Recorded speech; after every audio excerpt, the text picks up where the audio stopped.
لا إله إلا الله وحده لا شريك له وأشهد أن محمدا عبده ورسوله صلى الله وسلم عليه وعلى آله وأصحابه وسلم تسليما مزيدا.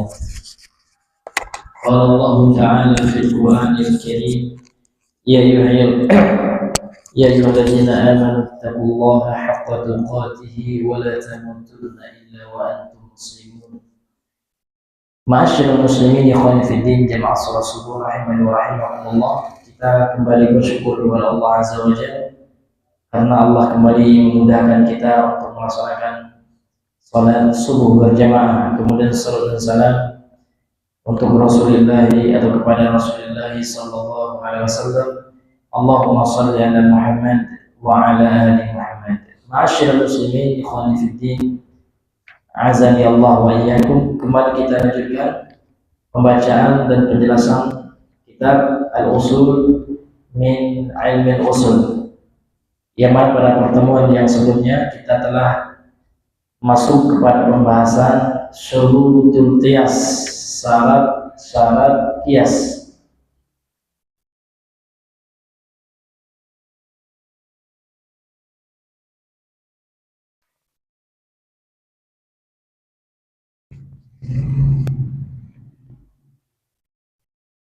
Ya, pada pertemuan yang kemarin kita telah menjelaskan tentang syurutul qiyas, ya, syarat-syarat qiyas ada 5 kemarin.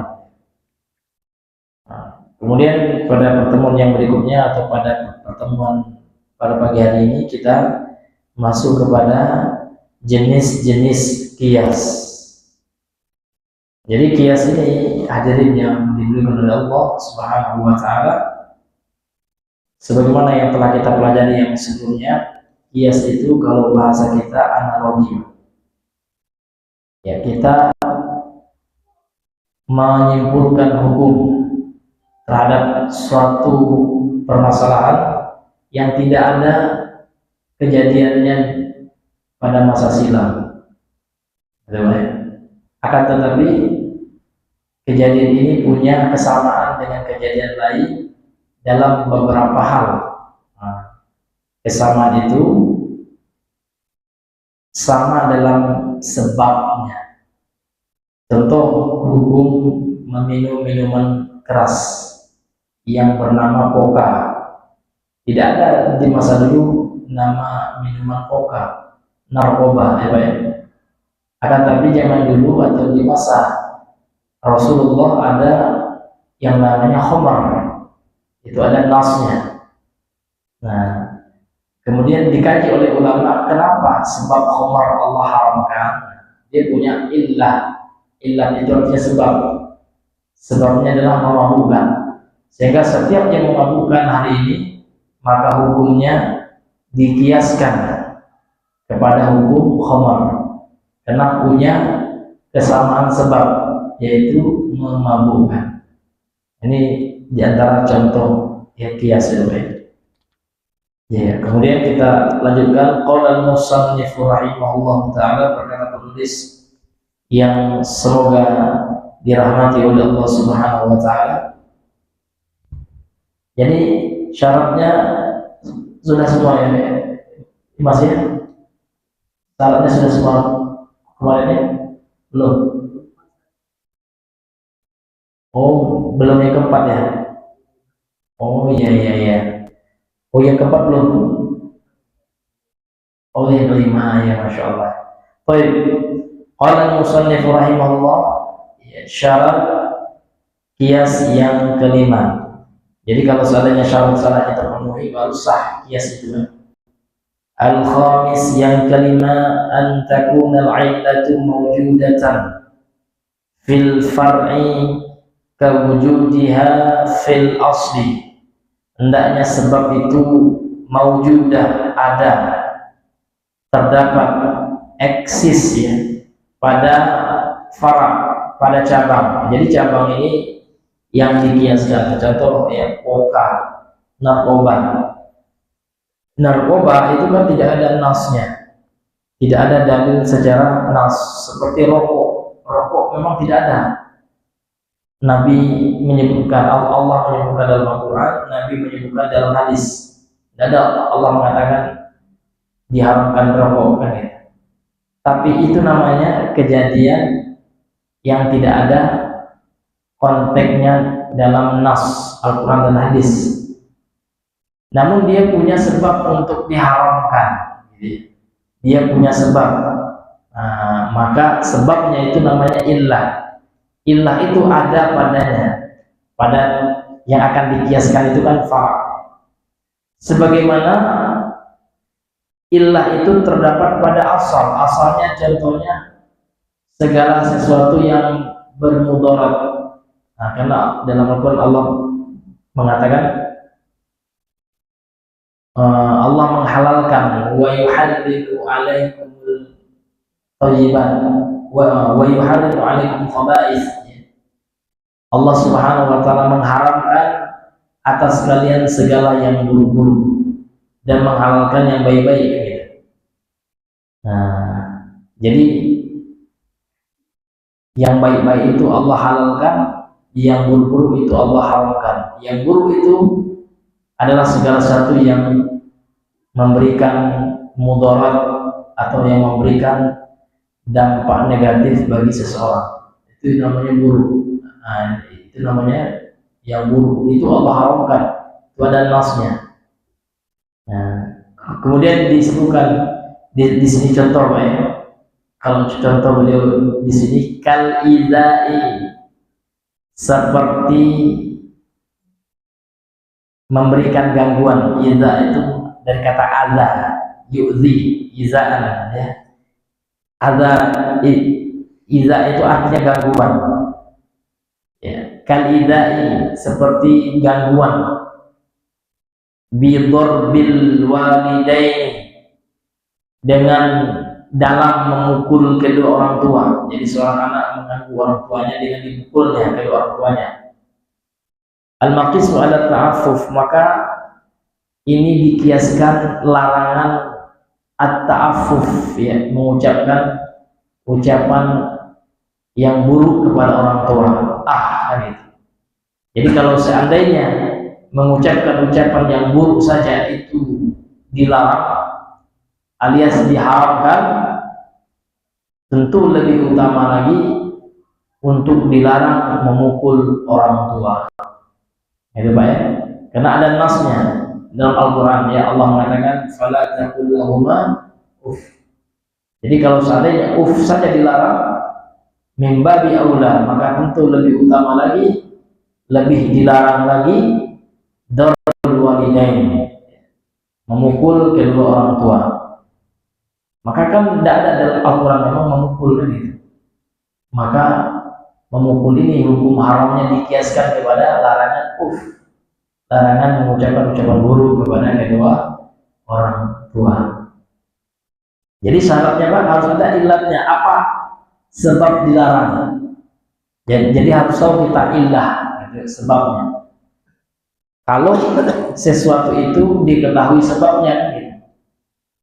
Nah, karena ada kaidah dalam usul fikih ya, para ulama mengatakan al-hukmu yaduru ma'a illatihi adaman wa wujudan. Hukum itu yadur, berputar, maksudnya tergantung kepada sebabnya, ilatnya ada atau tidaknya. Jadi kalau seandainya ilatnya tidak ada, maka tidak bisa. Kalau itu hal yang diketahui sebabnya. Ada juga sesuatu yang tidak diketahui sebabnya, maka yang disebut dengan ulama fikih dengan istilah ibadah ghairu ma'qulatil ma'na, yang bersifat ta'abudiyah, ibadah yang memang sebabnya tidak tahu kita. Itu kalau berhubungan dengan ibadah. Contoh, sholat subuh 2 rakaat. Kenapa harus 2 rakaat? Maka jawabannya Allahu a'lam bimuradiha. Allah yang lebih tahu tentang sebabnya. Dan harus kita ketahui Allah itu Al-Hakim, Maha Bijaksana. Artinya setiap perbuatan Allah punya hikmah, punya tujuan. Namun ada yang kita ketahui, ada yang tidak kita ketahui kan gitu. dan tidak ada dari syariat Allah ini yang tidak bermakna. Pasti ada maknanya, tapi kita ada yang tahu, ada yang tidak kita ketahui. Ini Bapak Ibu, Bapak-bapak yang para ikhwan yang dimuliakan oleh Allah Subhanahu wa taala. Kemudian kata beliau di sini, fa illam takun illatu mawjudatan fil far'i lam yasih al-qiyasu, ya. Lam yasiha al-qiyasu. Fa illam takun illatu mawjudah, kalau seandainya ilatnya tidak ada sebab untuk dikiaskan itu kan, ya, pada pada cabang yang akan dikiaskan kepada asal itu, maka kiasnya itu tidak sahih, tidak bisa untuk dilaksanakan. Maka kiasnya nanti kias batil, ya, atau kias ma'al farid, ya. Jadi harus ada ilatnya. Nah, diberikan contoh di sini oleh beliau. Misal dzalika, contoh kias yang tidak sahih itu, an yuqala, dikatakan al-illatu, illah atau sebab, ya, fi tahrim riba, sebab dalam atau sebab pada pengharaman riba pada gandum, fil burri kaunuhu makilan, ya, keadaannya atau kondisinya yang ditakar. Nah, ya, jadi bur itu termasuk benda yang ditimbang dengan ditakar, kan itu. Ya. Tsumma yuqal, kemudian dikatakan yajri riba fit tufahi, kemudian terjadi riba dalam apel, gitu. Apel itu riba juga. Ada orang bilangnya, kenapa apel itu riba? Ya, qiyasan alal bur, karena dikiaskan pada gandum. Maka kata Syekh Ibnu Utsaimin, hada al-qiyasu ghairu sahih, ya, kias ini tidak sahih. Kenapa? Tidak ada ilatnya, itu tidak ada pada fara', yaitu tufah, ya, yang dikiaskan itu. Li'anna al-'illata ghairu mawjudatin fil far'in, karena kias tidak ada pada cabang yang akan dikiaskan, yaitu pada tufah, pada apel itu. Id al-tufah, id tufah, id at-tufahu, ya, ghairu makilin, ya, karena apel itu tidak ditakar dalam menimbangnya itu, Pak, tidak dengan makil, ya. Makil ini khusus, ya, pada makanan pokok biasanya, gandum, ya, kemudian beras, gitu. Maka tidak bisa dikiaskan. Itu yang pertama. Kemudian yang kedua, bur itu, ya, gandum itu juga ada nas, ya, yang mengatakan haram, termasuk perkara riba, termasuk komoditi riba. Sementara tufah tidak ada, dan dikaji oleh para ulama kenapa, apa sebabnya dia termasuk komoditi riba, karena dia ditakar. Nah, sementara, ya, apel mau dikiaskan tidak bisa, karena tidak ada sebabnya, ya, untuk dikiaskan kepada bur tadi atau gandum tadi. Nah, ini, ya, syarat yang terakhir, ya. Jadi kalau seandainya tidak ada ilatnya, maka tidak bisa untuk dikiaskan. Kemudian Bapak Ibu yang dimuliakan oleh Allah Subhanahu wa taala, kita masuk sekarang kepada pembagian kias.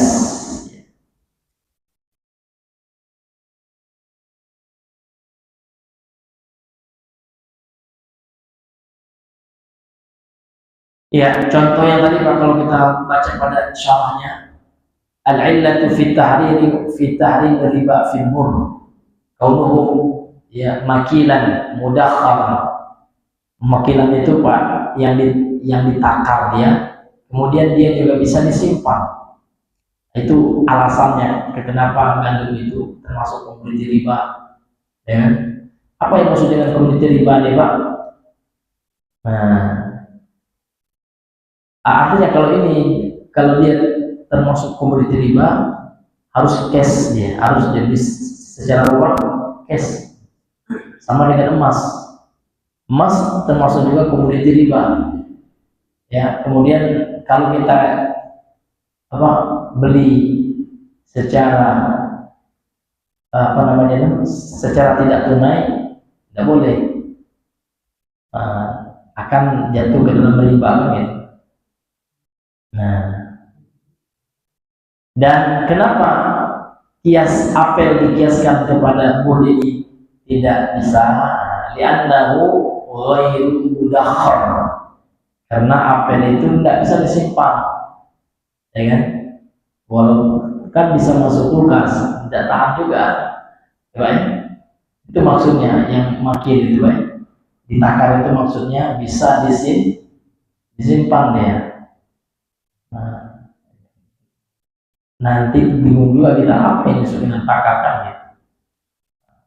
Nah, ini kesimpulan ya. Al-khulasah, kesimpulannya ada 5 syarat kias.